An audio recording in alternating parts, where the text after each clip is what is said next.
The art is not in making money, but in keeping it. There's this beautiful proverb. The habit of saving is itself an education. It fosters every virtue. It teaches self-denial. It cultivates a sense of order. It trains to the forethought. And so, of course, broadens the mind. Hello, and welcome to another episode of The Sound of Money.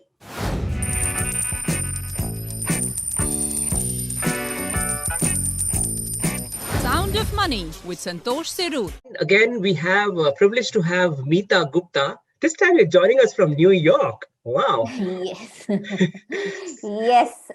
Globe-trotting. Yep, that's nice too. In And the I'm times sure, of COVID. yeah, and I'm sure it's been a wonderful experience for you in New York, and I'm sure the weather really takes care of that.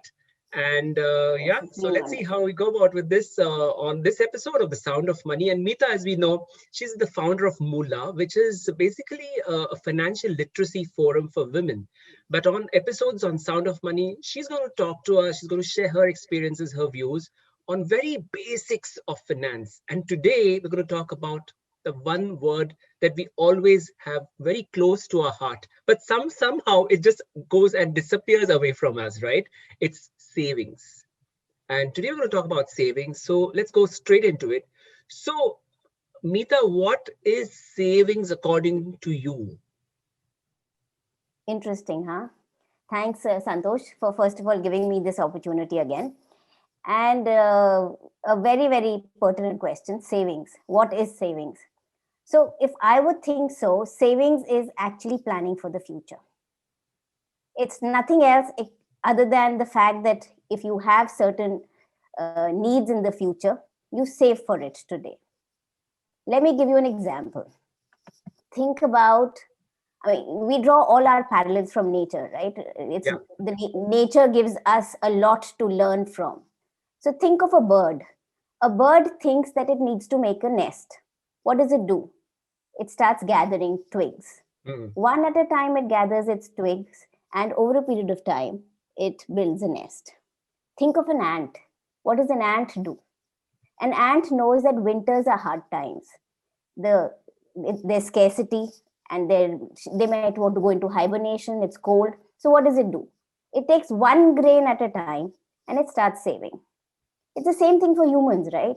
yeah. For all of us, we know that we need to plan our education, we need to plan our retirement, we need to plan our travel, we need to plan our health, we need to plan emergencies, and all these things require savings. So it's only about planning the future.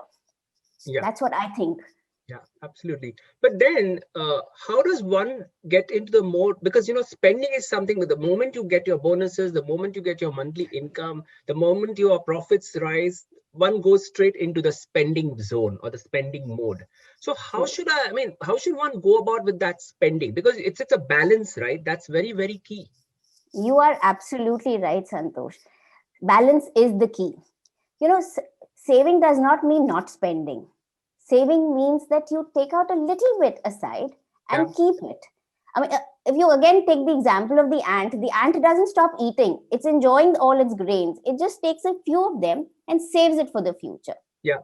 So it's not saving does at no point means that you have to curtail your life and you have to, forgo your current enjoyment for the future. No, please, it's your money. Enjoy it, have fun with it, but save a little.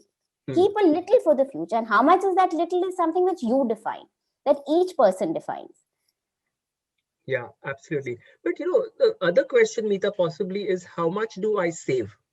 Because one is when should I start saving? That's Right. one key question. And the second, of course, is how much should I save? Because from the experience that you had with through Moolah, your connects, the girls who have been on your WhatsApp chat, whom you have been interacting, do you come across a situation or experience where somebody says, well, I just don't have anything. I haven't saved at all.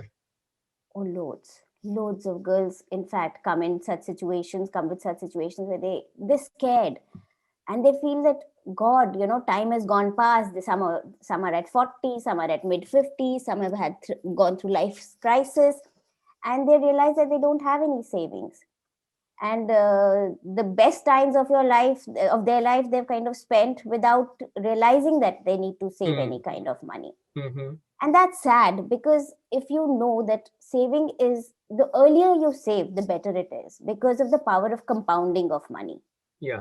So, I mean, if you save just 1 year ahead as compared to 1 year later, you'll end up saving at least 40% more over a period of 25 years, that 1 year, that you've saved extra at the beginning. Yeah. So the earlier one saves, the better it is for any and everybody. So yeah, there are a lot of girls who say that, oh, right now I don't have the money, I'll start saving later, or my parents are saving for me, I don't think I need to save.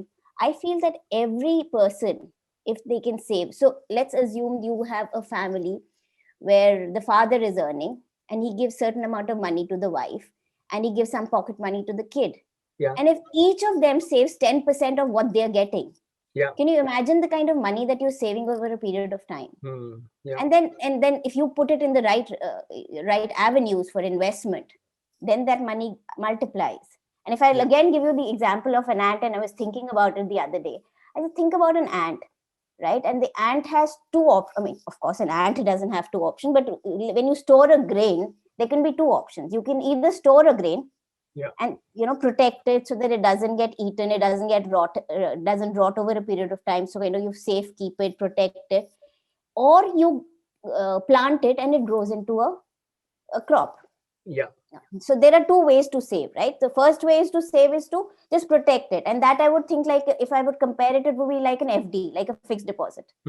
You've protected your money, you've seen that you've kept it aside, you've protected it, but it's not really growing for you. In fact, it might be dwindling over a period of time, and that because it can be eaten. I mean, the grains can rot, and that rotting of grain can be compared to inflation. Yeah. So, right. So like inflation eats away your savings, similarly, a grain can rot and be eaten away. The other way to save is to actually put it in the form of a investment, or if you talk about a grain, what are you doing exactly? You're actually planting it. When you plant a grain, it multiplies. And that's what saving is. It's not enough to just save. It perhaps makes more sense to save it and to let it also grow. Yeah. So, saving is just one part of the entire process of growing your money. Because if you just keep saving, there can be a point where the inflation outbeats what you're saving. Okay. And at the end of it, you say, oh, I didn't live my life. I tried to save, but neither did I enjoy then. And nor do I have enough in the future to take care of my current situation. So it's extremely important to be prudent while saving too. But since you mentioned about ladies who are having these kind of situations, right? A lot of them possibly are, I'm sure they have a question in their mind, a question for you. Do I need to save if parents or husbands are saving anyways? Is that something very common you come across? Yes. So most women think that their work is to just manage what has been given to them for their household, for whatever purpose their husbands have given their money, and they think that, oh, my husband is going to be taking care of the savings, or if they're not married, my parents are taking care of my savings, I don't need to save. And at that time, I tell them that, in fact, when you don't have any responsibilities, you're in the best position to save. Yeah. And budgeting is, again, a very important tool in saving. What does budgeting do? It just helps you decide that you allocate a little bit of your money towards your saving, and the rest of it you use for spending. You even allocate a budget for shopping. You allocate your budget for having fun, traveling, or whatever. But do take out a little bit of your money to consciously, in a disciplined manner, consistently keep saving, because that is going to ultimately see you. And of course, I think, again, there is this much hyped word called financial freedom. Now the thing is that financial freedom itself means that you're going to, technically, what does financial freedom mean? It means that your money is earning enough for you, and you don't need to you're sustaining yourself by yourself. But what's the point if you achieve financial freedom at 60? what is happening at 60? At Yeah. 60, you have another 20 years or 15 years of your life. Your 60 years, you've kind of, worked hard to save all your money and then to enjoy it. And then you're like old and you anyway can't enjoy your money because Yeah. you have all sorts of problems at that point in time. So the better idea is to have a, like you said at the very outset, balance between the amount you save, between the amount you spend, and have a happy relationship with your money. Yeah. Always feel that, don't feel stressed or feel burdened when you think about your money, that, oh, I need to save for a rainy day, I need to save for a day, for the bad things which will happen in my life. No, save for the good things that will happen in your life. True. Yeah. Look at it in a very positive way. Yeah. In fact, Yeah, and then you just brought a good point. Save for the rainy day, and the importance of it couldn't have been, more important than a situation that we all are in. Like, I mean, especially since last year, lockdown. You can't even go out the time you want to. You can't get access money. Of course, you may have digital banking, but a lot of, I'm sure, our audience deal with physical cash, and if they don't even go to the bank, then they are having a lot of challenges, and then you have job losses, then you have profits dipping down, or rather businesses shutting down. And that's when that we always, it's I mean, always I compare this issue of saving for the rainy day, which we've always been talking about. It's about like your business continuity plans and organizations. We always have the fire drill, and we like, oh my god, let me just escape out of my office because let this fire drill be over. But then what we saw in the pandemic is this so-called fire drill from a monetary standpoint coming to a real genuine reality. So how does really one person take care of it? And suddenly you have like, oh, save it for a year, save money for like, make sure you have, I mean, as much money possible, rather not invest. The entire storyline changed from the, the guys who are in, fantastic advisors, right? The entire storyline changed. So what was been your experience on this, or your take on this? So varied, actually. In terms of my take, it has been varied. The first bit is that when you think of the pandemic, in fact, a lot of people started saving more during the pandemic, and the reason being that people were spending less. They were going out less. There were times when they were, earlier they used to go out for eating out, they used to spend a lot on their credit cards, and all that stopped during COVID. So the spending habits of people changed, and they involuntarily started saving more. Now, the other thing you said is in terms of liquidity. So people who've lost their jobs, who have assets but don't have liquidity, are the ones who thought that there's no point saving and investing in assets. Saving is still needed, or whatever they've saved in the past was needed at this point in time, because some people lost their jobs, some people had to struggle with their health emergencies or all that, and each of these things require money. So the important part of saving is also to have liquidity. It's just not saving in assets which are illiquid will be counterproductive if you really need money at a particular point in time.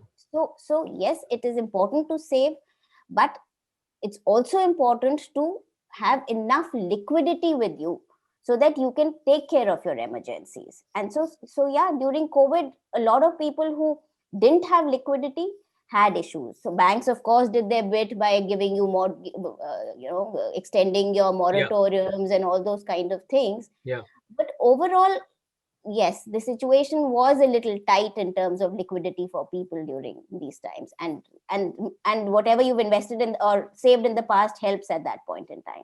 Absolutely, yeah. Meeta Gupta, Founder-Moolah, which is a financial literacy forum for women. Always a pleasure to have you on our show on The Sound of Money. Thank you so much, Santosh, and see you again soon. Absolutely. And that was the episode of Sound of Money, focusing on savings. We're going to talk to Meeta in our coming episodes. We're going to talk to her about how does one go about managing those savings. That means investments. We're going to talk about very basics of finance, inflation, interest rates, managing, funds, managing, how do you plan for your retirement, etc., etc. So a whole journey ahead on Sound of Money. For now, from me, Santosh Sirur and Meeta Gupta, thank you so much for joining on The Sound of Money. Thank you.